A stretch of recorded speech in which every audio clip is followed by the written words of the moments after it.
Bonjour à toi et bienvenue sur Changer d'air. Je m'appelle Clément, je suis ingénieur et entrepreneur et chaque semaine je vais à la rencontre de celles et ceux qui bâtissent un futur qui donne le sourire et qui m'inspire. Si tu as envie d'entreprendre, si tu recherches ta voie dans ce monde complexe, si tu souhaites simplement avoir un impact positif et être heureux, alors ce podcast est fait pour toi. Mais je suis repartie de zéro, c'est-à-dire vraiment, je suis repartie, j'ai laissé mon diplôme dans un coin et je me suis dit, voilà, il faut réapprendre un autre métier totalement différent. Il m'a fait comprendre un truc formidable, il m'a dit, tu sais, le plus important dans la prévention, c'est pas le message, c'est pas le contenu, c'est pas la science que tu vas déployer, c'est la façon dont tu vas toucher les gens. Si tu touches les gens, à ce moment-là, il va y avoir un changement de comportement et la prévention et tes messages pourront commencer à avoir de l'efficacité. Mais c'était un truc qu'on ne voyait pas. Ouais. On ne voyait pas des AVC chez les gens jeunes. Et là, quand j'ai découvert ça, je me suis dit, tu te crois un expert de la prévention santé, mais qu'est-ce qu'on fait sur la prévention de la santé mentale ? Et je termine par une phrase de Voltaire que j'adore qui dit « J'ai choisi d'être heureux parce que c'est bon pour la santé ». Bonjour, bienvenue et merci d'être présent pour ce nouvel épisode de Changer d'air. Je suis heureux de vous présenter l'invité d'aujourd'hui puisque c'est quelqu'un d'extraordinaire que je connais de ma précédente aventure entrepreneuriale. C'est le docteur Florence Bénichou. En plus de ses grandes qualités humaines et de son regard très affûté sur l'entreprise, Florence m'a impressionné quand j'ai appris en fait qu'elle avait eu 3 carrières différentes. D'abord, elle a été médecin hospitalier en cancéro, il y a 30 ou 40 ans, dans un monde dans lequel le cancer ne se guérissait tout simplement pas, donc elle a été très proche de la mort, elle a côtoyé la mort de très près, et on va en parler pas mal dans cet épisode à un moment. Sa deuxième carrière, c'était dans le monde de la prévention en santé, et donc là, elle a lancé son agence de prévention dans la santé, et on a en fait beaucoup parlé de ce que c'était communiquer, de comment on fait passer un message, comment on touche les gens. Et enfin, sur sa troisième partie de carrière, elle a été pionnière dans la santé mentale au travail. Elle a été témoin des premiers symptômes de stress, de burn-out, des problèmes de santé mentale en fait au travail dans les années 2000.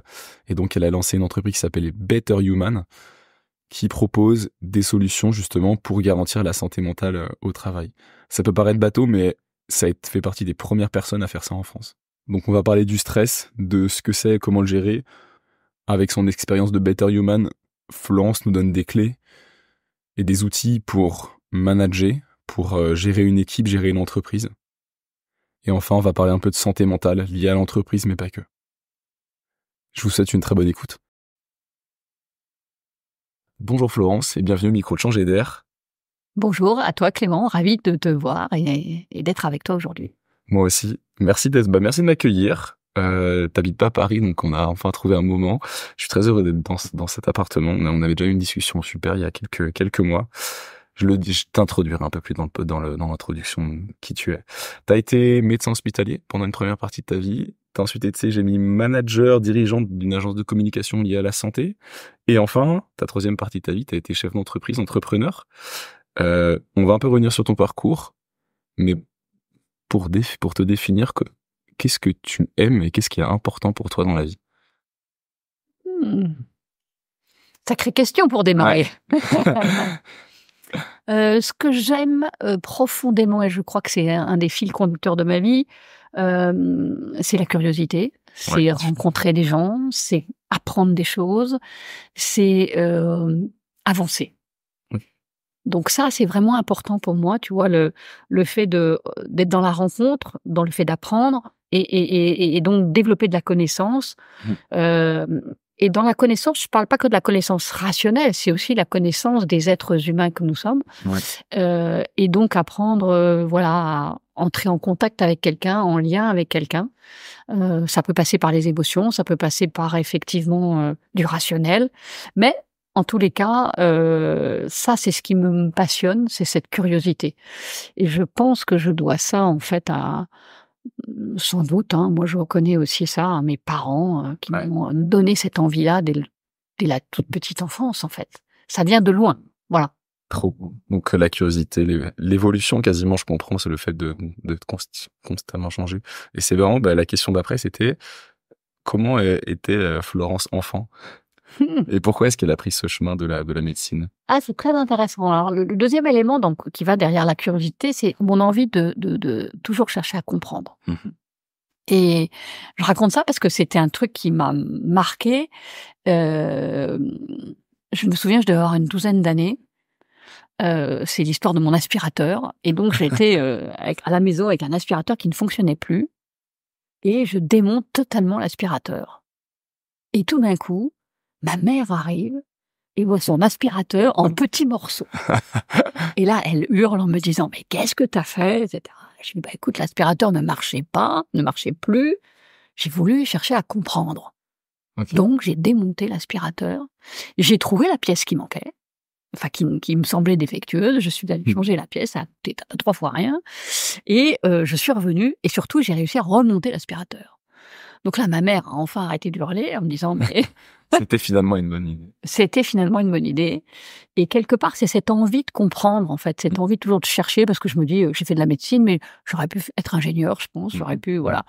Ce qui m'intéresse, c'est de démonter non seulement les objets, mais aussi les gens, en fait, quelque part, pour comprendre. Et peut-être pour les réparer aussi, parce qu'en démontant, tu peux… Exactement. Et l'idée de la réparation est aussi un sujet hyper intéressant. D'accord. Donc voilà un petit peu l'enfance que j'ai eue. J'étais pas une enfant extrêmement, comment je dirais, plutôt assez timide. Je lisais beaucoup, j'étais beaucoup dans la lecture, et j'étais une aînée, donc assez sage, on va dire. Voilà. Mais très très curieuse en fait, voilà. Et en plus de cette curiosité, du coup, il y a une confiance, parce que pour se lancer dans le démontage de l'aspirateur en se disant c'est comme ça que je vais le réparer, faut être un enfant quand même qui sait entreprendre et qui a confiance en soi, non? Je pense que je l'ai pas du tout vécu comme ça à l'époque. Ouais, toi tu t'y es allé parce que j'y suis allée parce que je me suis dit ça marche plus, je dois comprendre comment ça marche. Voilà. Et ça, c'est aussi donc dans la curiosité, mais dans le deuxième fil conducteur de ma vie, c'est vraiment cette idée de toujours chercher à comprendre les causes. Ok. Et donc, naturellement, t'as pris le chemin de la médecine alors? Alors, c'est pas naturel, je vais être honnête avec toi. Moi, je viens d'une famille où il y a beaucoup de médecins, donc je reconnais qu'il y avait un temps d'atavisme familial chez nous. C'était pas passe ton bac d'abord, c'est tu fais médecine d'abord, et puis après tu fais ce que tu veux. Non, je rigole en disant ça. Mais il y a un peu de ça aussi, c'est vrai. Et puis on réalise… c'était pas forcément mon rêve à moi au départ, je pense honnêtement. C'était plutôt un peu le rêve de mes parents, comme parfois. Et mais j'ai beaucoup aimé ces études-là. J'ai trouvé ça passionnant. Parce que là, je me suis dit… T'as compris. Après, je me suis dit, comprendre le corps humain, c'est quand même le truc le plus génial. Quand tu démarres tes études de médecine, tu te dis, ouais, je vais jamais y arriver tellement c'est monstrueux de choses à apprendre et à comprendre. Et puis après un certain nombre d'années d'expérience, tu te dis, mais en fait, bon, c'est pas si compliqué que ça. Mais il y a encore tellement de choses qu'on connaît pas. Voilà. Donc ça, c'est aussi un deuxième petit cliquet. Donc oui, j'ai fait ces études, mais j'avais toujours dans la tête, moi j'aimais beaucoup les langues, j'aimais la politique, j'aimais les voyages. Et quand tu fais médecine, les 2 premières années, tu bosses quoi, et vraiment tu fais pas autre chose. Donc c'est très sclérosant, je trouve humainement. Et donc, une fois que j'ai été en 2e année de médecine, je me suis dit, bon, maintenant, qu'est-ce que je vais faire d'autre? Maintenant que j'ai eu le concours, en fait, j'avais même dit à mes parents, j'arrête médecine. Ça y est, je l'ai eu. J'ai montré que j'étais capable de faire comme tout le monde dans la famille, en gros. Et donc, j'arrête et je vais faire ce que j'ai envie de faire. Alors là, je te dis pas lever de bouclier. Ils sont tous dit, mais elle est folle, etc. Ils m'ont dit, bon, allez, continue, mais fais ce que tu as envie de faire si tu veux. Et là, je me suis éclatée parce que j'ai fait un centre universitaire d'études politiques qui m'a conduit à faire Sciences Po pendant mes années d'études de médecine. Et c'était génial parce qu'à la fois, j'avais la rigueur scientifique, ce qui me plaît, parce que j'adore en fait ça, la compréhension du corps humain, et puis en même temps, l'ouverture sur le monde. Je comprends. Voilà. Parce que la médecine, c'est bien, mais je t'assure, ça peut être très sclérosant si on fait que ça. Et peut-être que… je ne sais pas comment c'était à l'époque, mais j'ai l'impression qu'on apprend l'anatomie, mais comme tu l'as dit, il y a tant d'autres choses à apprendre sur le fonctionnement des sentiments, du fonctionnement de la psychologie qui est… Bien sûr. Alors, en fait, quand j'ai fait mes études, ça remonte à il y a quand même quelques années, les 2 premières années, tu apprends l'homme sain. c'est-à-dire de la physiologie, de l'anatomie, la biochimie. Et puis ensuite, les 4 années suivantes, t'apprenais les pathologies, voilà, par organe. On découpait un peu le bonhomme, quoi. Mais on avait peu une vision holistique, en fait, des choses. Et ça aussi, c'était quelque chose qui me manquait. On avait très peu d'approches psychologiques ou sur ce qu'on appellerait aujourd'hui la santé mentale. Et moi, ça m'intéressait déjà à l'époque. D'accord. Donc, tu fais médecine, tu fais en même temps Sciences Po. Donc, tu as une première carrière de médecin hospitalier. Qu'est-ce que tu en retiens? Qu'est-ce que tu as appris de cette carrière? Alors, en fait, le hasard des choix aussi fait que je me suis retrouvée dans un centre anticancéreux. Ouais. Alors, j'ai fait pas mal de stages avant. J'ai fait beaucoup de cardiologie, de médecine interne et de cancéro. Et j'ai beaucoup aimé la cancérologie parce que c'est un métier dans lequel tu apprends non seulement intellectuellement, mais tu tiens la main de gens qui meurent. Tu vois. Et ça, humainement, t'as pas beaucoup d'études qui t'apportent ça. Tu vois, apprendre à vivre les derniers jours et les derniers souffles de beaucoup de tes patients, parce que moi, à l'époque où j'étais médecin hospitalier en cancéro, clairement, on mourait beaucoup de cette maladie. C'était une maladie aiguë dont on mourait en quelques mois, quelques semaines. Okay. Aujourd'hui, c'est devenu une maladie chronique. On a quand même énormément progressé, c'est formidable. Mais à l'époque, c'était pas le cas. Et donc, j'ai été très, très marquée par ça, en fait. Parce que j'ai vécu dans cette période-là plusieurs années où je voyais mourir 2-3 personnes par jour. Donc, ça m'a vraiment beaucoup touchée. Et à l'époque, on était très seuls. Il n'y avait pas de soutien psychologique, il n'y avait rien autour. Et donc, c'était... Est-ce qu'on vous formait à faire face à la mort? Pas du tout. Pas de formation, pas d'accompagnement, vraiment très, très peu de choses. Quand tu as 26, 27 ans et que tu te retrouves avec des patientes qui avaient 25 ans qui mouraient d'un cancer du sein, donc avaient quasiment mon âge. Tu vois, c'est très, très déstabilisant. Et donc, je me suis dit, et là, j'ai pris conscience d'un certain nombre de choses. C'est à partir de ce moment-là que je me suis dit, si je continue à faire de la médecine, je ne veux plus faire de la médecine comme ça. Parce que pour moi, c'était une sorte d'échec de mon métier, de me retrouver confrontée à la mort tout le temps. Et donc, je me suis dit, ça m'intéresserait d'aller faire de la prévention. Plutôt que d'arriver en bout de course, pourquoi pas agir plus tôt? Ouais, je comprends. Sauf qu'à l'époque, je suis allée voir mes maîtres de l'époque, je leur ai dit, voilà, je voudrais faire de la prévention. Ils m'ont dit en rigolant, ils m'ont dit, mais Florence, la prévention, c'est pas de la médecine. Alors là, grosse déception pour moi. Bah oui, embêtant. On était fin des années 80. Et je suis allée regarder ce qui se faisait au Canada, aux États-Unis, en Suède, où là, je voyais des pays où il y avait de la prévention qui se mettait en place. On est un pays très dans le curatif, nous. Ouais. C'est très... C'était genre en allant voir une exposition sur la médecine chinoise, il disait la médecine orientale, là où la médecine occidentale n'est que le soin une fois qu'on est malade, la médecine orientale est vraiment la prise le soin de son corps de façon générale. Et c'est un peu ce que tu décris en fait, c'est qu'en France on est sur une fois qu'on est malade, qu'est-ce qu'on fait plutôt que la prévention en fait. Exactement. Et si tu veux, je dis toujours, moi on est très bien soigné si on fait un infarctus en France. Ouais. Mais si on veut éviter de faire un infarctus, il vaut mieux aller vivre en Suède. Voilà, ça, c'est un peu caricatural ce que mais pour moi, c'est exactement ça. D'accord. Avant de passer à cette partie prévention qui est la deuxième partie de ta vie, qu'est-ce que je trouve que la mort est un sujet sur lequel on n'en parle pas et c'est normal, c'est un sujet tellement dur, on n'arrive pas tous les jours, on n'a pas envie de se poser face à qu'est-ce que ça signifie.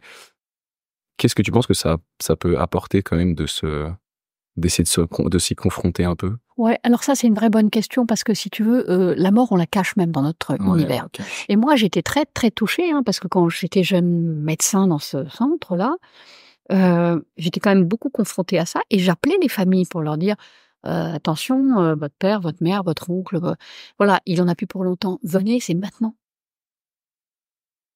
Et les gens ne venaient pas. Wow. Par peur d'être confrontés à ça. Parce qu'effectivement, on a... et c'est déshumanisant pour nous, parce que la mort, ça nous réhumanise, en fait. De connaître notre finitude, ça nous humanise. Et je pense qu'effectivement, beaucoup de gens meurent seuls à l'hôpital. Et peut-être un des points clés qui est intéressant, là, c'est que je me suis rendu compte à cette époque qu'en fait, il y a des gens qui savent mourir. Wow. Et je dis ça parce que ça a été vraiment une de mes conclusions fortes. Je me dis que les gens qui ont bien vécu savent mourir. C'est-à-dire qu'ils savent faire venir leur famille, terminer, je vais dire presque, non pas joyeusement, mais savoir dire au revoir et s'en aller. Donc savoir mourir. Wow. C'est très fort. Et il y a des gens qui ne savent pas. Et c'est souvent les gens qui n'ont pas bien vécu d'ailleurs, qui savent pas mourir non plus. C'est dur de dire ça comme ça, mais c'est un peu ce que moi j'ai appris en fait, en tenant la main de tous ces patients là. Et puis j'étais jeune, donc j'étais aussi très révoltée. Ça m'est arrivé, tu vois, de voir des corps où tu vois le dernier souffle. Et je tapais sur le thorax en disant mais ça va repartir quoi. Il se passait plus rien parce que c'était la fin. Ouais. Mais c'était très injuste. J'avais ce sentiment d'injustice quoi. Ouais, je comprends. Et en même temps, ça a été aussi des moments formidables parce que j'ai eu des rencontres avec des gens que je connaissais à peine, tu vois, des fois, ils étaient là depuis 8 jours ou 2 mois et on avait des conversations et des contacts d'une incroyable intensité. Ouais, profondeur peut-être. Et profondeur, voilà. Donc c'est intéressant et je trouve que c'est dommage aujourd'hui qu'on marginalise la mort, qu'on n'en parle pas. J'ai 2 enfants, comme tu sais, et voilà, on a eu ma belle-mère qui est décédée et on a vraiment passé du temps avec nos enfants à parler de la mort, à expliquer, à les accompagner, parce que ça fait partie de la vie. Ouais. Et la société aujourd'hui marginalise complètement ce sujet. Merci beaucoup pour ce témoignage. C'est un sujet qu'on n'évoque jamais à ce micro et je pense que c'est pourtant primordial. Et j'aime beaucoup ce que tu as dit, la mort fait partie de la vie, parce que c'est ça qui donne la valeur à ce qu'on vit aujourd'hui, sinon on pourrait... Pour revenir sur l'historique récent, avec le Covid, on a redécouvert la mort, entre guillemets. Les gens ont eu peur de la maladie, mais ont eu peur de mourir. Et ils se sont rendus compte qu'il y avait quand même beaucoup de morts autour d'eux aussi. On a tous connu quelqu'un qui est mort du Covid. Et là, tout d'un coup, la mort est revenue dans la vie des gens, quoi. Ouais. Et c'est peut-être pour ça qu'il y a une prise de conscience et des gens qui changent de métier, vont s'installer à la campagne et se disent « Oh là là ». Exactement, mais ça nous a peut-être aussi réhumanisés et c'est ça qui est positif. C'est vrai. Voilà, je ferme la parenthèse. Merci Florence. Et t'en as eu marre quand même, malgré tout ce que tu as appris de ça, et tu t'es dit « Je veux faire de la prévention ». Et donc, qu'est-ce qui s'est passé? Ah oui, parce qu'en fait, à force de voir mourir des gens tous les jours, je t'assure, je me suis retrouvée confrontée comme à un échec de mon métier. Et je me suis dit, j'ai pas envie de voir mourir des gens tous les jours. Après, c'est un choix personnel, tu vois. Et parce que beaucoup de gens, par rapport à ça, soit se blindent, et on en voit des médecins qui sont très blindés, qui disent ouais, bah, c'est comme ça, voilà. Et moi, j'arrivais pas à me blinder, quoi. Donc je me suis dit, bah si je suis pas bonne là, il faut que je trouve un autre endroit pour aller, j'allais dire, essayer de mettre mes compétences à la disposition des gens. Et là, je me suis dit, bah faisons de la prévention pour éviter que les gens en arrivent au cancer. Donc j'ai eu la chance de rencontrer dans un congrès international un des premiers pionniers de la prévention, non pas du cancer, mais de la prévention cardiovasculaire. C'était un monsieur qui s'appelait Henry Blackburn, c'est un Américain. Il m'a dit une phrase très très forte. Et il m'a dit un truc, il m'a dit, tu sais Florence, alors en anglais, avec un anglais pour moi de cuisine à l'époque, mais c'était vraiment super génial. Il m'a fait comprendre un truc formidable. Il m'a dit, tu sais, le plus important dans la prévention, c'est pas le message, c'est pas le contenu, c'est pas la science que tu vas déployer, c'est la façon dont tu vas toucher les gens. Si tu touches les gens, à ce moment-là, il va y avoir un changement de comportement et la prévention et tes messages pourront commencer à avoir de l'efficacité. Et là, je me suis dit, bah, dans ces cas-là, s'il faut que j'apprenne, comment est-ce qu'on fait pour toucher les gens? Et donc là, j'ai changé totalement de métier. Et là, je suis repartie en me disant, bah, il faut que j'apprenne à communiquer pour toucher les gens. Et c'est pour ça que je suis rentrée dans le monde de la communication et de la communication santé, pour faire de la prévention cardiovasculaire, de la prévention du cancer, la prévention du diabète, de l'obésité, je dirais la prévention du mélanome, voilà. Tous les grands sujets de prévention, je les ai abordés, mais je suis repartie de zéro. C'est-à-dire vraiment, je suis repartie, j'ai laissé mon diplôme dans un coin et je me suis dit, bah voilà, il faut réapprendre un autre métier totalement différent. Et à ce moment-là, tes parents, ils t'ont baqué ou... Non, pas du tout, parce que j'aurais rien demandé, t'as un métier autonome. J'ai trouvé un job. Et en fait, je suis rentrée dans une agence de pub spécialisée dans le monde de la santé. En tant que médecin, du coup? Oui. Ou avec cette casquette de médecin? Oui, avec cette casquette de médecin. Et j'ai appris vraiment le métier de la communication, à la fois vers les professionnels de la santé, mais aussi la communication vers le grand public. Et donc, à la fois, j'ai travaillé sur comment communiquer auprès des médecins sur un certain nombre de sujets. Et en particulier, j'ai travaillé pour l'industrie agroalimentaire, l'industrie pharmaceutique, mais beaucoup pour la santé publique. Ouais. Voilà. Donc j'ai fait par exemple tous les documents de la Fédération française de cardiologie, de la Fédération française des sociétés d'assurance. Donc j'ai énormément travaillé sur ces sujets de prévention. Et surtout, j'ai essayé de comprendre les mécanismes qui font qu'on arrive à toucher les gens. Ouais. Voilà. Et donc ça, c'est la communication. Et là aussi, c'est ma deuxième vie. Ça a duré une douzaine d'années presque. Donc tu vois, j'ai 10-12 ans, j'ai des tranches de vie d'une douzaine d'années à chaque fois. Parce que je pars du principe que pour devenir un bon professionnel, il faut au moins 10 ans dans un métier. Comment on touche les gens alors? Alors comment on touche les gens? Ouais. Justement, c'est par des messages extrêmement souvent simples et qui touchent le cœur. Ok, c'est les émotions. Les émotions. C'est-à-dire qu'en fait, je crois que c'est Voltaire qui disait ça, c'est que pourquoi est-ce qu'on dit apprendre par cœur? Parce qu'en fait, on ne retient que ce qui touche le cœur. C'est génial. Tu vois? Ouais. Et ça, c'est vraiment ça. Et donc, qu'est-ce qui va toucher le cœur des gens? C'est pas en disant, et j'ai travaillé pendant des années sur les campagnes anti-tabac. C'est pas en disant, dans tabac tue, que les gens vont arrêter de fumer. C'est pas vrai. C'est en montrant des images. Alors, même pas les images. Non, je pense que c'est plutôt en touchant les gens. C'est-à-dire que... En racontant une histoire. En racontant une histoire et en disant, si demain tu deviens papa, tu vas arrêter de fumer parce que tu vas arrêter pour ton gamin. Tu vois? Parce que là, tu vas être touché. Et là, tu vas dire, je ne fais pas seulement pour moi, je le fais aussi pour quelqu'un d'autre. Ou parce que tu viens d'être toi-même touché parce que ton père est mort d'un cancer du poumon et que c'était un gros fumeur. Ouais. Et là, peut-être tu vas te dire, oui, je vais être touché. Okay. Voilà. C'est des moments comme ça, de rencontres. Moi, je dis toujours, le changement de comportement ne vient que de l'intérieur. C'est-à-dire que de soi-même. Ouais. On peut voir des tas de trucs, des tas de messages et à l'extérieur, ça ne nous touche pas. C'est comme de l'eau sur les plumes d'un canard, ça glisse, tu vois. Alors que si effectivement, à un moment donné, tu es touché personnellement, à ce moment-là, c'est toi qui vas décider de changer. C'est génial. Enfin, Et c'est simple, hein. Ouais, c'est... Mais, donc tu ne peux pas, j'allais dire... Et ça, c'est intéressant parce que tu vois, ça fait le lien pour moi avec la culture de la prévention que je trouve qu'on n'a pas en France. Et il y a des pays qui n'ont plus que nous, parce qu'il y a des pays qui, dès la jeunesse, dès l'enfance, responsabilisent beaucoup plus les enfants sur l'activité physique, sur l'alimentation, sur le fait de ne pas fumer. Aujourd'hui, je ne sais pas si tu as vu qu'il y avait en Angleterre, ils vont interdire le tabac pour tous les jeunes, en fait, qui sont nés juste après, je sais plus, 95, quoi, enfin, les moins de 15 ans. Donc, ils vont interdire le tabac. Wow. Alors, je me méfie toujours des interdictions parce que tu sais, c'est comme lors de la prohibition, quand il y a eu de l'alcool, là, c'est là où ça a explosé les consommations. Bon. Mais ils ont fait ça en Australie également, je crois. Alors, ils ont dit après, si t'es né après telle année, tu peux pas acheter du tabac. Exactement. Tu peux pas acheter de tabac. Sauf que quand t'es né après telle année, tu vas demander à un mec qui est né 2 ans avant, est-ce que tu peux acheter du tabac pour moi? Mais bon.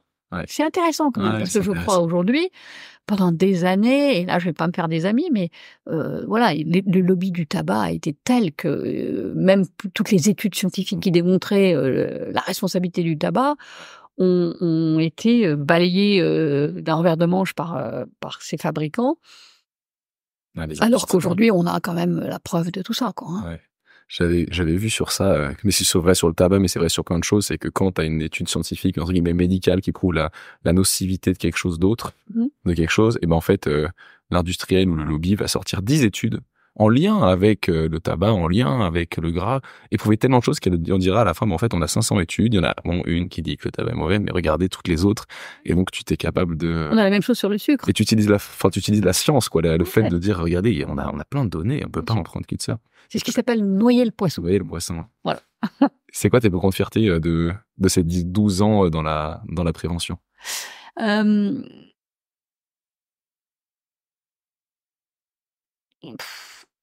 Je dirais deux fiertés. Une peut-être à titre personnel et une plutôt à titre collectif. Ouais. À titre personnel, c'est d'avoir accepté de repartir de zéro.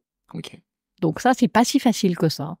Parce que tu viens d'être diplômé, tu as fait des études, tu es content, etc. Et tout d'un coup, tu repars de zéro et tu arrives dans un univers où, en fait, on se fout de ton diplôme et voilà. Et on te dit, mon gars, il faut que tu réapprennes et tu réapprends. Moi, j'ai commencé copywriter, c'est-à-dire vraiment rédacteur de base, quoi. Hein. Ouais. Mais j'ai énormément appris aussi. Ça, on en revient à ce que tu disais au début. Exactement. Et donc, pour moi, c'était une curiosité. Donc, après, j'ai progressé très vite. Mais en revanche, repartir de zéro et être capable de te dire, je suis capable de le faire. Tu vois, de redescendre et de repartir de zéro. Ouais. Et ça, tu verras, parce que je l'ai fait plusieurs fois dans ma vie, en fait. Donc, mais c'était la première fois que je le faisais. Donc, ça, c'est une petite fierté personnelle. Je comprends. Et avant de passer à la deuxième, ça t'a manqué un peu quand même le lien avec le patient, le soin? Ouais, honnêtement, oui. Je m'en suis pas rendu compte tout de suite. Ouais. Parce qu'il y avait la nouvelle activité, il y avait pas mal de trucs et tout. Et puis après, j'ai quand même continué à travailler beaucoup dans l'univers de la santé. Donc, la santé restera le fil rouge de toute ma vie, mine de rien. Mais c'est vrai que le contact avec les patients m'a effectivement un peu manqué. Et je pense que c'est ce que j'ai essayé de recréer dans les relations que j'ai pu avoir avec les gens avec lesquels j'ai travaillé.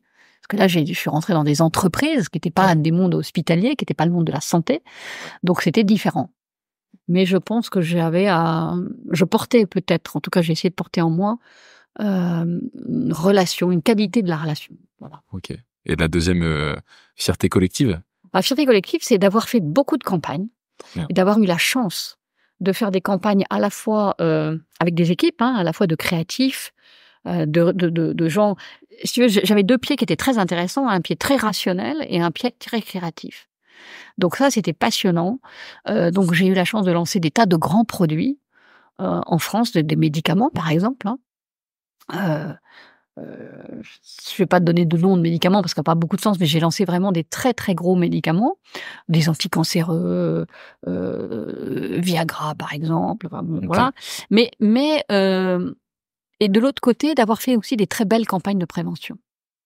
Et d'avoir appris, alors qu'on n'avait pas le droit de faire de pub en France sur les médicaments, mais quand tu vas aux États-Unis, quand tu vas dans d'autres pays, c'était très fréquent. Ouais. Et donc d'apprendre aussi à communiquer vers le grand public.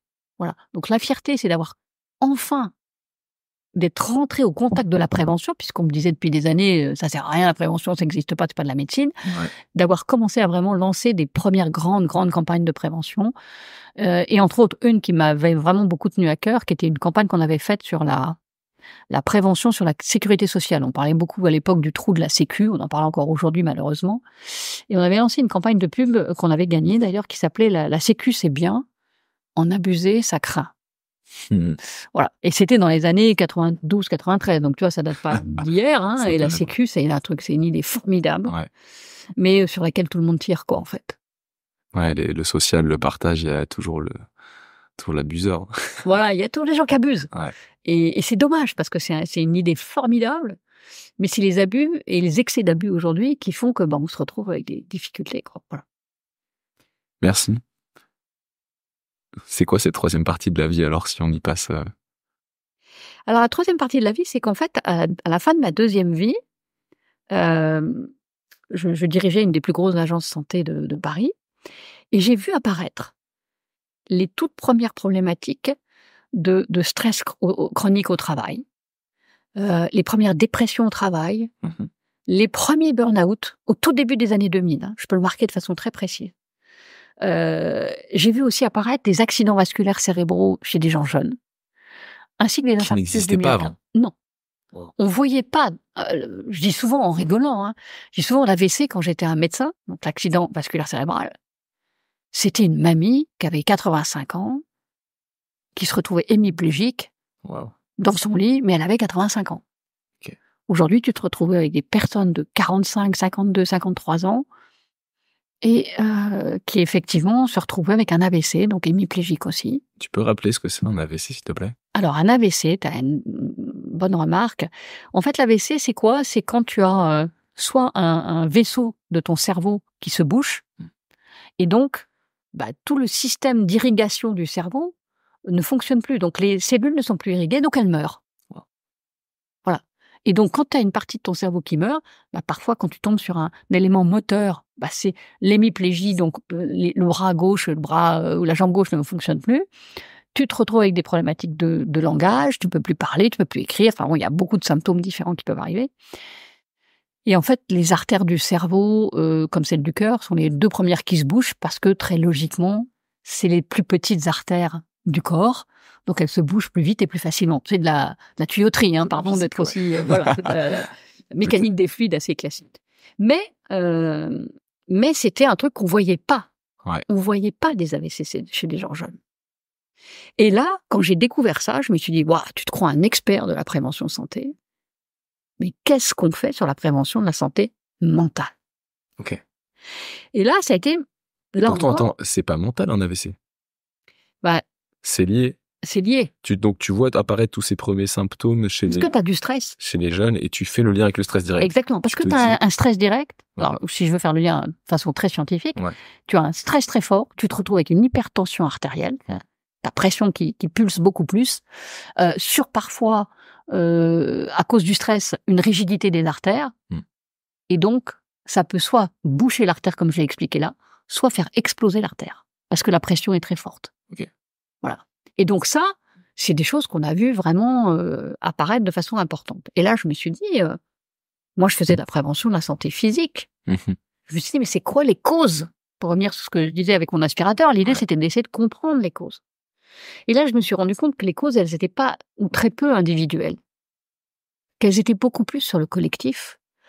Et là, je me suis dit, tout comme au travail, les médecins du travail ont mis 70 ans à inventer les outils de la prévention de la santé physique, c'est-à-dire en gros mettre un casque, des gants, des lunettes de sécurité, des bouchons dans les oreilles. Ils ont caréné les hommes, donc ils ont protégé les hommes, ils ont caréné les machines aussi pour éviter qu'il y ait des bras coupés. Et ça a été efficace, il y a eu moins de bras coupés. Mais en revanche, au tout début des années 2000, on voyait une baisse des accidents du travail. Mais qu'est-ce qu'on a vu apparaître? Une augmentation des maladies professionnelles et en particulier des maladies mentales, des maladies dites de surcharge, des maladies de pression, parce qu'effectivement, le travail avait complètement changé. Le travail s'est accéléré, il s'est intensifié, il s'est complexifié. Et donc, avec tout ça, on s'est retrouvé avec des pathologies différentes, et en particulier des pathologies mentales, les fameux risques psychosociaux. Et là, je suis repartie de nouveau de zéro, je suis retournée à la fac, je me suis reformée sur toutes les pathologies mentales, sur le stress. Qu'est-ce que c'était que le stress? D'où ça venait? Juste pour le concret, tout en continuant à travailler. Donc tu travaillais, tu t'es dit, là il y a quelque chose qui est en train d'apparaître dans la santé publique. Il faut que je comprenne. Exactement. Il faut que je comprenne. Un aspirateur toujours. Voilà, c'est toujours l'histoire d'aspirateur. Je me suis dit, il faut que j'aille démonter ce truc-là. C'est génial. Okay. Voilà. Et puis après, je me suis dit, il va falloir inventer les outils de la prévention de la santé mentale. Comme on a inventé les outils de la prévention de la santé physique. Ok. Parce que tu as compris que ces maladies qui apparaissaient, donc tu l'as dit, c'est un monde plus complexe, plus stressant, c'était vraiment lié à la gestion du stress, à la santé mentale. Tu t'es dit, c'est tout ça, c'est dans la tête, et c'est ça qui provoque ces symptômes. Qu'est-ce que c'est que le stress, en fait? Voilà. Qu'est-ce que c'est que le stress? C'est un outil de défense de notre organisme, le stress. D'accord? C'est ce qui nous permet de nous défendre quand on se retrouve face à quelque chose d'inconnu, de différent, de trucs qu'on n'a jamais fait.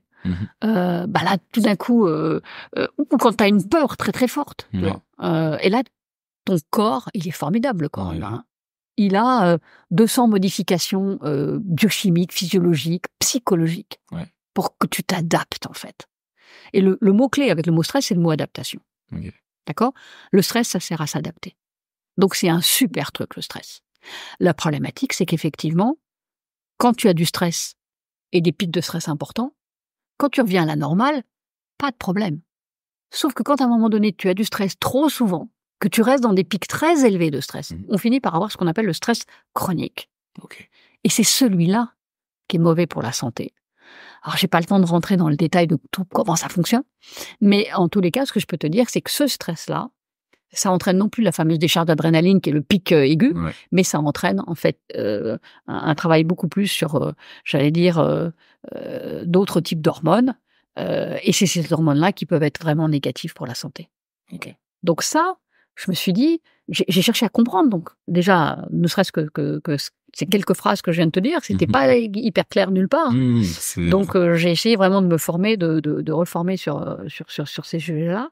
Une question, tout ce que tu viens de nous dire justement sur le stress, on n'en parlait pas, le stress à l'époque? Parce que là, aujourd'hui, le stress, aujourd'hui, on en parle. Mais à l'époque, on en parlait très C'était un truc, c'est fou. Très, très peu. Donc, il y a 25 ans, c'était quelque chose de... Et ça a toujours existé, le stress. Et je dis bien, le stress, c'est positif. C'est le stress chronique. Dont on avait une vie qui était plus lente.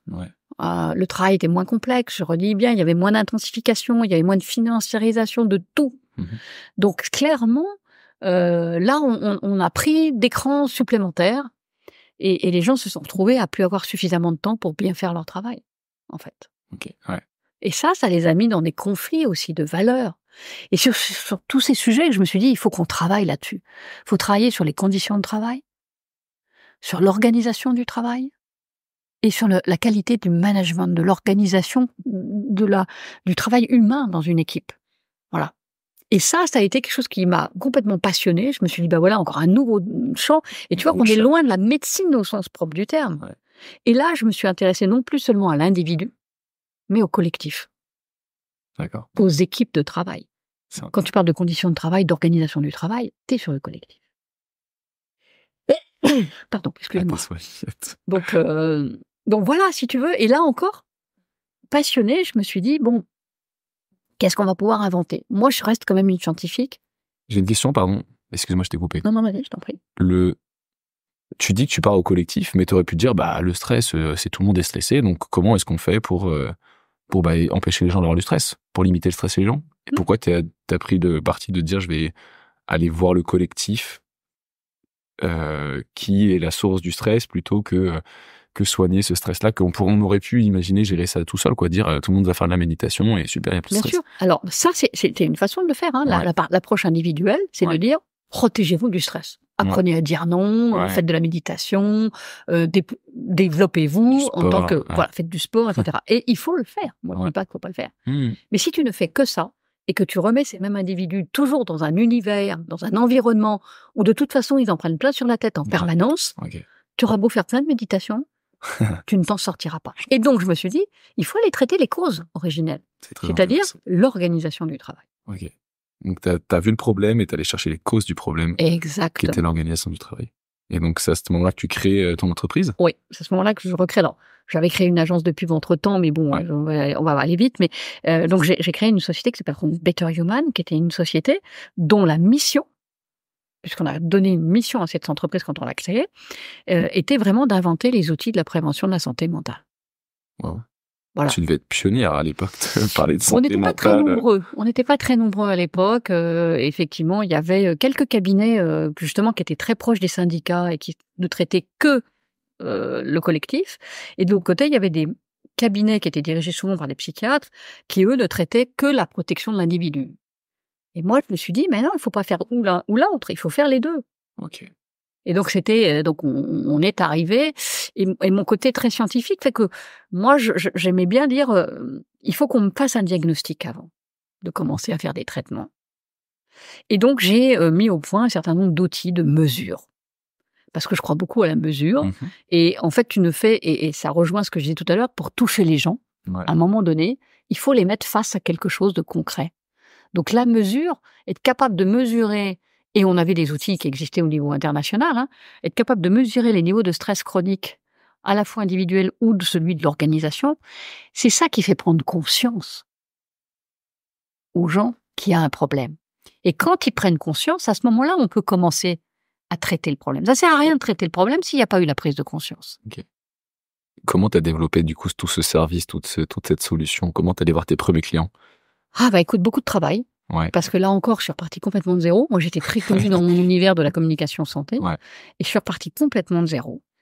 en me disant, et donc là, on a vraiment galéré. Hein. Je vais te dire, on a perdu quelques années, on a perdu d'ailleurs beaucoup d'argent. J'ai failli hypothéquer ma maison. Enfin bon, ça a été.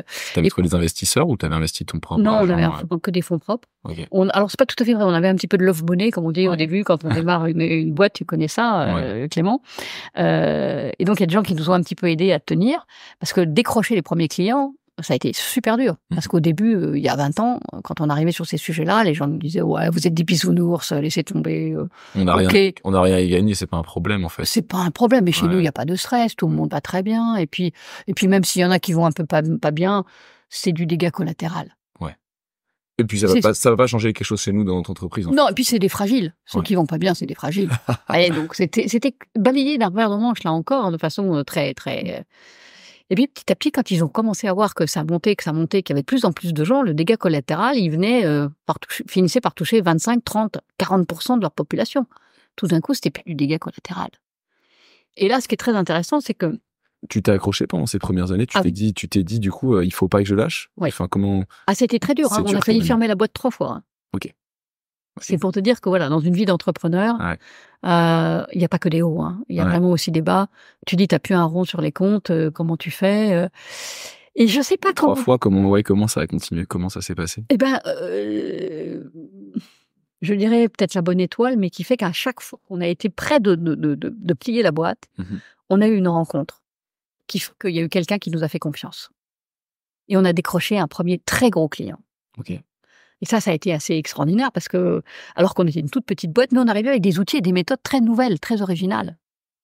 Et donc, on a été... En France, on n'aime pas trop on est des moutons qu'on préfère quand c'est quelque chose de lancé. Exactement. Et là, il y a quelqu'un qui nous a fait confiance. Et franchement, ce premier client, je l'ai revu il n'y a pas très longtemps. Je l'ai encore remercié alors que ça fait 20 ans. Mais, donc, il souriait. Il m'avait dit, ouais, mais c'était génial votre truc, alors que personne ne le voyait que c'était génial. Et quand tu démarres, c'est pas évident. Voilà. Ce type-là, il nous a fait confiance. Et puis, petit à petit, voilà, on a réussi à décrocher après que des gros clients. En fait, on a eu que des très grosses boîtes qui sont venues, alors qu'on était une toute petite structure. Hein. On était 2, 3, 4 au départ. Et on avait des énormes clients. Donc c'était et des boîtes internationales, etc. Donc moi, je me baladais même après en Italie, en Espagne, en Allemagne, en Angleterre, pour essayer de vendre nos outils. Donc la belle histoire, il faut bien se dire que c'est pas tout de suite, quoi. Hein. Ça prend du temps au démarrage, et les premiers clients sont toujours les plus difficiles à gagner. Donc ça, c'est aussi un élément super important à voir. Mais en revanche, je pense qu'on croyait vraiment dans ce qu'on faisait. Okay. On croyait vraiment qu'il y avait un vrai problème de santé mentale dans les organisations et qu'il fallait changer la façon de faire les choses. Donc au début, ça change pas vite, mais aujourd'hui, même s'il y a encore beaucoup de boulot à faire, il y a vraiment quelque chose qui est parti et qui est lancé. Et ça, tu parlais de fierté tout à l'heure, c'est aussi peut-être une de mes fiertés d'avoir contribué modestement avec mes équipes, parce qu'on n'est jamais tout seul, hein, à pouvoir faire changer vraiment les choses. Voilà. Merci beaucoup. Comment ça a continué cette aventure et peut-être comment ça s'est terminé avec Better Human? Alors, comment ça a continué? D'abord, je pense qu'on avait une petite équipe de gens qui étaient tout aussi convaincus que nous. Et franchement, les premiers salariés qu'on a eus étaient des gens vraiment super aussi, qui avaient vraiment envie. On était un peu des pionniers. Moi, je disais aux gens que je recrutais, venez, on va changer le monde du travail. Venez avec nous parce que c'est pour changer le monde du travail. C'est une belle mission. Voilà, c'était une belle mission. Donc les gens avaient envie. On a beaucoup travaillé. Hein. Honnêtement, ça a été des périodes extrêmement intenses, avec beaucoup de doutes, de remise en question, de nombre de fois. Je te dis, on s'est dit, on arrête tout parce qu'on n'avait plus d'argent. Quoi. Il y avait aussi ce côté-là. Et je me suis dit, mais je savais que cette cause elle était juste. Ouais. Voilà. Et je savais que les outils qu'on avait mis au point, ils fonctionnaient. Donc, il y avait un moment donné, il fallait que ce bon outil rencontre son marché. Quoi. Voilà. On était peut-être un peu tôt dans le marché, comme on dit, le time to market n'était pas là. Time to market. On était trop tôt. Et donc, on a un peu galéré au départ. On a même beaucoup galéré. Mais une fois qu'on a été...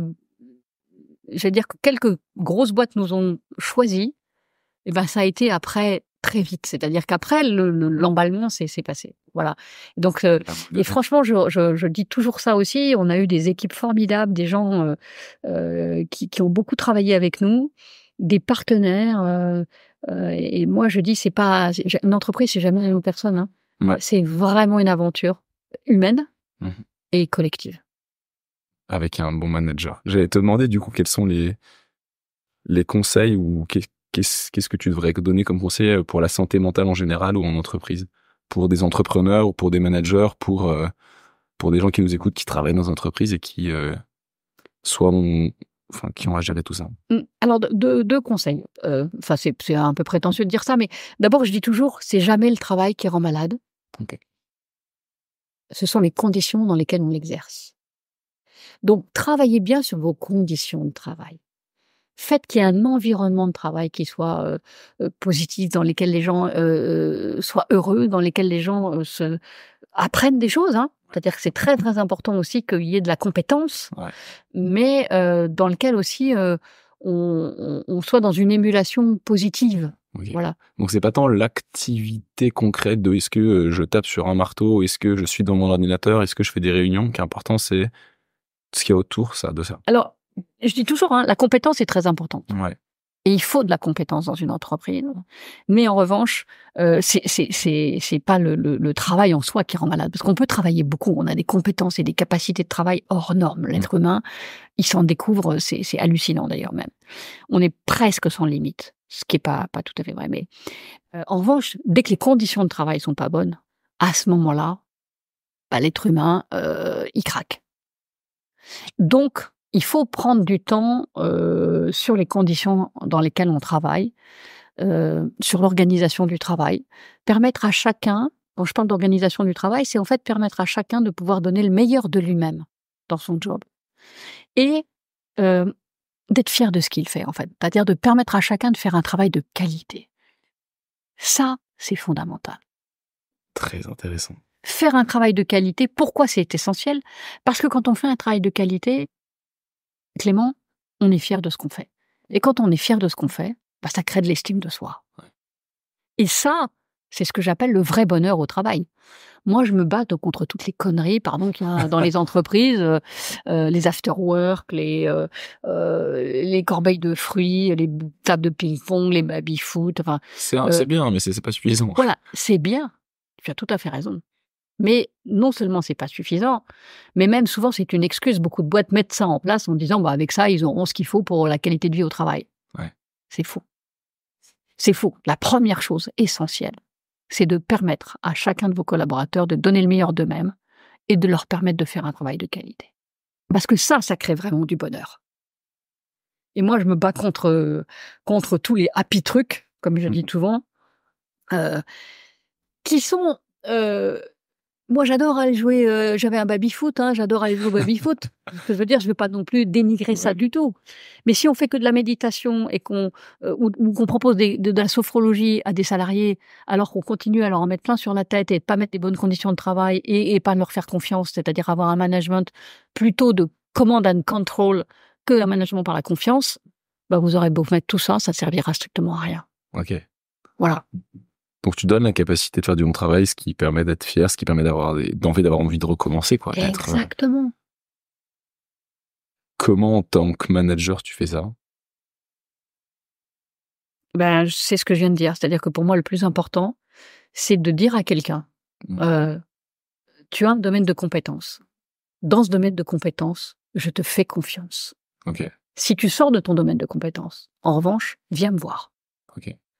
Alors, tu peux le faire tout seul, mais sache que moi, je serai toujours là. C'est-à-dire que je veux absolument que quand tu sors de ton domaine de compétence, tu ne te noies pas, que tu ne te fasses pas de mal, et donc, n'y va pas forcément tout seul. Tu peux peut-être y aller un petit peu tout seul, mais attention, parce qu'effectivement, à ce moment-là, tu prends effectivement des risques. Et c'est bien de prendre des risques dans une boîte. On a besoin de gens qui prennent des risques. Ouais. Mais il faut être accompagné. Parce que moi, j'ai vu trop de gens prendre des risques et pas du tout être accompagnés, être laissés tout seul face à ça, et là, se retrouver dans des grandes difficultés. Donc, faire confiance, c'est le premier élément fondamental. Ce qui laisse une liberté en plus. Exactement. C'est une autonomie, mais ce que j'appelle une autonomie reliée, c'est-à-dire c'est pas une autonomie do it yourself, c'est-à-dire en gros démerde-toi. C'est pas ça l'autonomie. L'autonomie, c'est vraiment faire confiance à quelqu'un dans son domaine de compétences et être capable de l'accompagner pour qu'il progresse et qu'il élargisse son domaine de compétences, justement. Et ça rejoint ce que tu parlais d'évolution, quoi. C'est Permettre à quelqu'un d'évoluer aussi. Exactement. Et c'est super important d'évoluer. Hein, parce que ça, quand tu permets aux gens de grandir, tu leur permets effectivement d'être beaucoup plus heureux, plus fiers d'eux-mêmes. Là encore, on revient sur la fierté et l'estime de soi. L'estime de soi, c'est un truc fondamental. Ce que tu viens de dire, ça me vient de se faire penser à un souvenir trop génial que j'avais eu avec Epilab dans la startup que j'avais fondée, une collaboratrice, comme on dit, qui a en fait un des one-to-one, donc une des réunions mensuelles ou de manière, qui me dit, écoute, je suis trop heureuse parce que j'ai appris plein de choses et j'ai grandi grâce à ça. Et je crois que c'est une des choses qui m'a rendu plus heureux, quoi. Bien sûr, c'est un formidable moteur. C'est un mot, et c'est un cadeau qu'une entreprise peut faire à quelqu'un, parce que l'entreprise, elle te paye. Bien sûr. Donc et c'est peut-être pour ça aussi que tout le monde fait pas cet effort de dire, je vais faire ça. De toute façon, c'est moi qui le paye. Qu'est-ce que j'ai à gagner à le faire grandir? C'est juste qui doit me payer à faire grandir. Je parle en réfléchissant, donc c'est pas forcément non, mais c'est très juste ce que cohérent, tu dis. C'est très juste ce que je dis. Mais ça veut dire aussi que quelque part derrière quelqu'un que tu fais grandir, tu lui permets de se développer, donc de gagner aussi en autonomie. Ouais. Il est meilleur après, c'est vrai. Et ça, c'est très important. Et en même temps, tu crées un attachement. C'est-à-dire que tu es heureux. Dans ces cas-là, tu as envie de rester dans cette boîte. Tu as envie de continuer à créer. Si quelqu'un te fait confiance... Tu lui fais confiance aussi. Tu lui fais confiance. Voilà. Et la confiance, elle doit être réciproque. Moi, je vois tellement de managers qui font pas confiance et qui sont que dans le contrôle en permanence. Ça me tue encore aujourd'hui. Ça vient... Ouais. Je pense que ce genre de choses, il y a aussi un problème de santé mentale du manager dans ce cas-là, qui lui-même ne fait pas assez. Ouais, alors il y a même des gens qui me disent mais il y a des gens qui sont pas capables en fait d'accepter une autonomie et qui veulent des règles. C'est vrai. C'est vrai aussi. Il y a tout le. C'est vrai aussi. Donc d'où l'importance pour un manager de pas avoir qu'un style de management. Tu t'adaptes aussi à la personne que tu as en face de toi. Donc tu as des gens à qui tu peux donner beaucoup d'autonomie et d'autres à qui tu peux pas en donner beaucoup tout de suite. Mais c'est toujours bien d'essayer de les développer dans le sens de l'autonomie, quand même. Il me semble que c'est un conseil que tu nous avais donné et que moi, j'appliquais pas du tout en tant que manager. J'avais une philosophie je suis très gentil, je demande s'il te plaît de faire quelque chose, et je pense que c'est toi qui nous avais dit non, mais il faut s'adapter à la personne. Certains veulent s'il te plaît, ils veulent aucun ordre, d'autres ont besoin d'ordre, et en fonction du moment de ton entreprise, si t'es en crise, faut donner des ordres, si t'es en détente, pourquoi pas laisser plus de liberté. C'est important. Moi, je crois, tu vois, il faut pas être gentil en entreprise. Il faut être juste. Ok. C'est beau. Il faut être juste. C'est-à-dire qu'effectivement, il faut avoir des relations justes avec les gens et authentiques. Moi, je crois que les gens, c'est aussi une façon de les respecter, tu vois. Moi, les gens trop gentils, je m'en méfie un peu, quoi, tu vois. Et c'est peut-être un peu... mais... Et alors, je dis pas qu'il faut pas être gentil du tout, hein, je vais pas non plus... d'ailleurs dans les personnes gentilles que je connaisse. Non, mais je sais pas si je suis quelqu'un de gentil d'ailleurs, mais en revanche, j'essaie d'être super juste. Quoi. Ça, c'est vachement important. Ouais. Je comprends, merci. Qu'est-ce que tu donnerais comme conseil aux jeunes auditeurs qui arrivent dans le monde du travail aujourd'hui, ou qui sont dans le monde du travail? Qu'est-ce que, toi, après 30 ans, qu'est-ce que toute ton expérience a pu t'apprendre? Lié à la santé mentale ou pas forcément, tu vois? Qu'est-ce que tu dirais à... Moi, je dirais...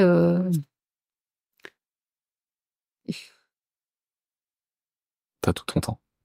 Oui, je réfléchis parce que c'est pas évident. Je dirais, forgez-vous une compétence. Ok. Déjà, forgez-vous une compétence, c'est-à-dire apprenez. Moi, je vois trop de gens qui vont pas bien parce qu'ils n'ont pas la compétence. Donc déjà, on parle beaucoup des soft skills aujourd'hui et c'est super important. Mais dans un métier, il y a un savoir-faire. Et donc, derrière le mot savoir-faire, il y a le mot savoir. Donc, il faut qu'il y ait de la compétence. Ça, c'est le premier point. Et le deuxième, il faut que vous fassiez, vous mettiez votre compétence dans un univers dans lequel vous êtes bien, dans lequel vous vous faites plaisir, dans lequel vous êtes heureux. Voilà. Tu vois. Moi, je commence pas par dire, choisissez d'abord le bonheur. Ouais. Parce que il faut aussi gagner sa vie. Et pour gagner sa vie, voilà, il faut un minimum de compétences pour qu'on vous paye pour quelque chose. Ouais. Voilà. Et c'est pas juste en faisant des sourires qu'on va vous payer. Voilà, pardon de le dire aussi brutalement. C'est vrai. Et j'aime bien rappeler la compétence parce que ça, c'est vraiment un élément qu'on a tendance à perdre aujourd'hui parce que les gens vont très très vite. Et moi, ce que j'ai constaté, c'est qu'à force d'aller vite, et ben en fait, les gens sont plus du tout en profondeur sur rien. Donc, on a l'impression que tout le monde est en superficie, c'est du surf en permanence, mais il y a plus de fond. Et des fois, je suis désolée, mais quand on fabrique un avion, il faut qu'il y ait 2 ailes, il faut que les boulons soient bien vissés, donc il faut qu'il y ait de la compétence. Quel que soit le métier qu'on fait, il y a un savoir, il y a un savoir-faire et il y a un savoir-être. Voilà. Donc le savoir-être est essentiel, hein. Et on se dit aujourd'hui qu'avec l'intelligence générique peut-être. Enfin, le savoir-être est peut-être pas générique. Je sais pas si le générique est le bon terme, mais il y a un savoir-être. C'était ma question d'après, c'était quels sont les piliers finalement des soft skills, alors que ce que tu dis, c'est que la compétence, elle est précise et spécifique à ce que tu fais en fait. Bien sûr. Mais tu vas pas chez le coiffeur si la nana elle sait pas te couper correctement les cheveux, quoi. Tu vois, même si elle est gentille et qu'elle te parle de tas de trucs pendant 2 heures, mais si tu sors de là et que t'as pas une coupe correcte, bah t'y retourneras pas. Voilà, donc et franchement, je prends l'exemple du coiffeur parce que c'est un truc très concret et qu'on a tous ça. On a besoin de compétences. Alors oui, évidemment, si le coiffeur ou la coiffeuse ils sont sympas et qu'ils te parlent de plein de trucs en même temps, bah c'est génial. Mais s'ils te parlent que de plein de trucs et que tu sors avec une coupe de merde, tu retourneras pas. Voilà. Donc il faut de la compétence dans les métiers. Et ça, c'est un point, je trouve, que les jeunes, et il n'y a pas que d'ailleurs, il n'y a pas que les jeunes, hein. Mais aujourd'hui, comme tout va vite, ils vont pas en profondeur et ils perdent beaucoup de temps. Et je leur dis souvent, mais ils disent c'est pas grave, je vais recommencer quand j'ai fait un truc trop vite et qui est pas bien fait. Leur grand truc, c'est de dire, ah bah, je vais recommencer. Mais on perd un temps fou. Moi, je leur dis, mais pourquoi vous essayez pas de faire bien du premier coup, quoi? Voilà. C'est pas Et mal. ça, c'est un truc aussi que je trouve qui manque Alors, je sais pas, tout le monde me dit, ouais, c'est les jeux électroniques qui font que, bah, c'est pas grave, ils ont été formés à ça, et donc ils vont dans un endroit, on leur dit, bah non, ça marche pas, c'est pas grave, tu repars ailleurs. Donc ça donne une capacité d'adaptation incroyable, mais quel temps perdu, des fois. À refaire 10 fois les trucs. Moi, ça me fatiguerait de refaire 10 fois les mêmes choses, quoi. Voilà, donc c'est juste, peut-être que c'est pas fait pour moi. Non, je comprends très bien ce que tu dis. Et en te connaissant un peu, je vois pourquoi ça te touche. Sur un tout autre sujet, comment tu vis aujourd'hui les crises qu'on traverse en tant que civilisation? Je parle de la crise écologique, mais je pense qu'elle est englobée dans une crise beaucoup plus globale, quoi, d'humain. Et tu m'as toujours dit, Clément, l'important c'est l'humain. Pour tout ce qu'on vient de se dire, mais pour plein d'autres sujets. Comment tu vis ça, toi? Bah, c'est intéressant, hein, de voir toutes les crises qu'on vit et de voir à quel point aussi notre génération et les générations après nous, là, on est fragile face à ces crises. Parce que on n'a pas vécu de très grandes guerres comme nos parents, nos grands-parents.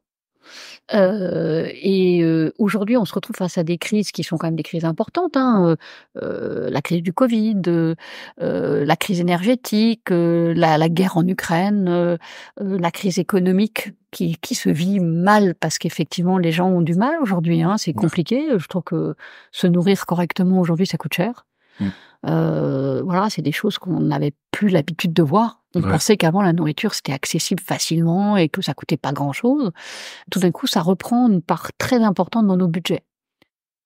Tu parles pas de la destruction de l'environnement, alors si justement la crise écologique, voilà, c'est la dernière crise que j'avais abordée, c'est la crise écologique qui est fondamentale, hein, parce que comme je dis toujours, des plans B on en a plein, mais des planètes B on en a pas. Donc faut faire attention. Mais moi, j'ai l'impression d'avoir été élevée quand j'étais on va faire vachement attention à la planète. Et aujourd'hui, quand je vois les jeunes qui effectivement sont très très anxieux, là j'ai une autre problématique, c'est que toutes ces crises entraînent un niveau d'anxiété très élevé. Et c'est ces niveaux d'anxiété qui paralysent les jeunes aujourd'hui. Et moi, je vois beaucoup de jeunes qui sont en dépression, donc on revient sur la problématique de santé mentale, à cause de toutes ces peurs accumulées les unes derrière les autres. Et je leur dis, mais arrêtez d'être dans la peur. Agissez. L'action, c'est un très bon antidépresseur. L'action, ça empêche la dépression. Donc pour moi, je leur dis plutôt que d'être paralysés par la peur, par l'anxiété de tout ce qui arrive, bah, choisissez vos combats. Ouais. Allez combattre, sur l'écologie, sur un certain nombre de sujets. Battez-vous. Voilà. Je crois que chaque génération a ses combats et je pense que l'écologie c'en est un formidable. Je pense que voilà, on a sans doute, sans aucun doute fait des erreurs et nos générations en ont fait. On continue à en faire. Et on continue à en faire. Ouais. Voilà. Et aujourd'hui, on a mis en place tout un progrès dont on pensait qu'il nous apporterait du bien-être et des bienfaits, et ça nous a apporté certains. Mais aujourd'hui, cet excès en fait de bienfaits apporte beaucoup de chimie, beaucoup de problématiques, et on se rend compte que l'environnement est très pollué, que quelque part, ça nous entraîne beaucoup de maladies. Et aujourd'hui, on voit une montée de l'asthme, des maladies allergiques de dingue. Des bronchopneumopathies chroniques obstructives, pardon pour ces mots un peu compliqués, mais en gros des vraies problématiques pulmonaires. Or, le principal élément de notre corps humain, c'est la respiration. Si on respire plus, on meurt. Voilà. Donc, tout ça est très lié. Donc moi, je dirais, toutes ces crises-là, je pense qu'il faut agir. Moi, je pense que c'est l'action qui nous permettra de nous en sortir. Moi, je reste très confiante dans la jeune génération parce que je pense que vous allez trouver des tas d'idées, des tas de solutions. Je te parlais du cancer en disant que voilà, on était mauvais dans le cancer quand j'ai démarré. Aujourd'hui, on est bien meilleur. On guérit plus de la moitié des cancers et on a permis à cette maladie qui était une maladie aiguë de devenir une maladie chronique. C'est-à-dire on vit avec un cancer pendant des années aujourd'hui, et plutôt pas mal. Voilà. Et donc, je me dis, face à toutes ces problématiques-là, vous allez trouver des solutions. Moi, j'en suis intimement persuadée. Donc, voilà. Mais allez-y, quoi. Mettez-vous dans l'action. Ne restez pas dans la dépression. Parce que je vois trop de jeunes déprimés aujourd'hui, trop de jeunes qui ont l'impression de plus pouvoir avancer, quoi. Moi, c'est ça qui me rend dingue. Alors que quand on est jeune, on devrait au contraire rêver du futur, quoi. Ouais, rêver le futur, quoi. Et mordre dans la vie. Des fois, je me dis, notre jeunesse va pas si bien que ça, quoi. Donc, clairement, il faut qu'ils se mettent dans l'action, quoi. Ouais.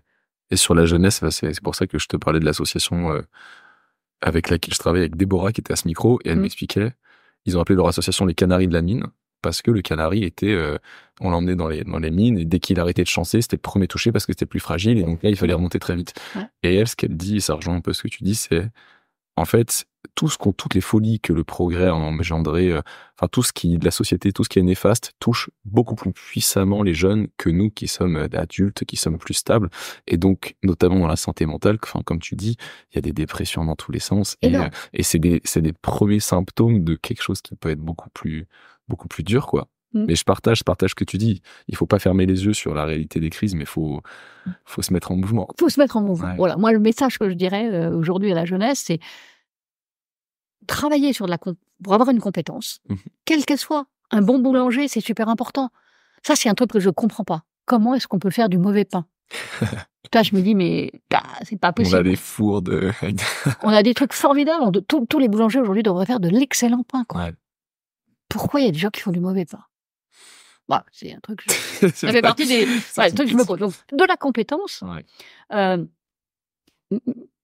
Évidemment, de la relation humaine, parce que je pense qu'effectivement... Et le Covid nous a aidés là-dessus, parce que je trouve qu'il a recréé quelque chose qu'on avait peut-être un peu oublié à tort. Le lien. C'est indispensable. Le lien. C'est le truc le plus important. Ouais. Pour moi, dans la vie aujourd'hui, et je crois, et je vais finir peut-être, je sais pas quelle heure il est, mais si, je vais peut-être finir là-dessus parce qu'il y a une très très belle étude qui a été faite, qui a duré 75 ans à Harvard, et qui montre en fait que qu'est-ce qui fait que les gens vivent plus longtemps et vont bien dans leur vie. Ok. Et sur 75 ans... Ça, c'est ce qu'on mesure. On se dit, ok, comment vous allez aujourd'hui dans votre vie sur... ok. Voilà. Et donc, on va dire... Quels sont les facteurs qui font que les gens vont vivre vieux, en bonne santé et heureux? Est-ce que c'est le fait d'avoir été riche? Est-ce que c'est le fait d'avoir eu de la gloire? Est-ce que c'est le fait d'avoir eu tout ce qu'on voulait? Alors, je passe un peu vite parce qu'il y a énormément de critères. C'est complexe. Et en fait, le seul élément qui est discriminant, c'est la qualité de la relation humaine. qu'on a avec les gens qui nous entourent. Voilà. Et moi, je voudrais finir là-dessus pour dire que ce qui compte le plus, en fait, c'est la qualité de la relation humaine. Et ça, dans nos sociétés où il y a une très forte montée, il faut le dire aussi, de l'hyper-individualisme, retrouver du collectif, retrouver une qualité du lien, ça aussi, ça rend heureux, ça fait du bien. Et quand on se fait du bien, on vit mieux et on vit en bonne santé. Et je termine par une phrase de Voltaire que j'adore qui dit « J'ai choisi d'être heureux parce que c'est bon pour la santé ». Voilà. Et donc pour moi, ça c'est super important de choisir, et c'est un choix de choisir d'être heureux, de choisir d'être dans l'action, de choisir d'être dans la qualité de la relation. Et c'est super important parce que c'est aussi bon pour la santé. Et tu vois, la boucle est bouclée. La boucle est bouclée en disant que la santé, c'est aussi un truc super précieux qu'on a tous, sur lequel on ne fait pas toujours attention à notre santé, en fait. Malgré toutes les préventions qu'on a. Voilà, malgré le fait que tout le monde dit que c'est un bien le plus précieux, mais en fait, on n'y fait pas si attention que ça. Voilà, donc prends soin de toi, Clément. Peut-être c'est le dernier mot pour moi. Un immense merci, Florence. Merci à toi, Clément. C'était un plaisir de passer ce moment avec toi. Merci à toi d'avoir écouté l'épisode jusqu'au bout. J'espère du fond du cœur que tu es plein d'énergie, que tu as le sourire et que tu repars avec des réponses et inspiré par notre invité. Bon, j'écoute aussi des podcasts et je sais qu'on a la flemme de le faire, mais ça prend vraiment moins d'1 minute. Alors si tu peux liker et t'abonner à Changer d'air, merci beaucoup. Ça lui donnera de la force et de la visibilité. D'ailleurs, si tu as des retours, des questions ou des idées, n'hésite vraiment pas à me les remettre en commentaire ou à me les envoyer par mail. L'adresse est dans la description. À la semaine prochaine!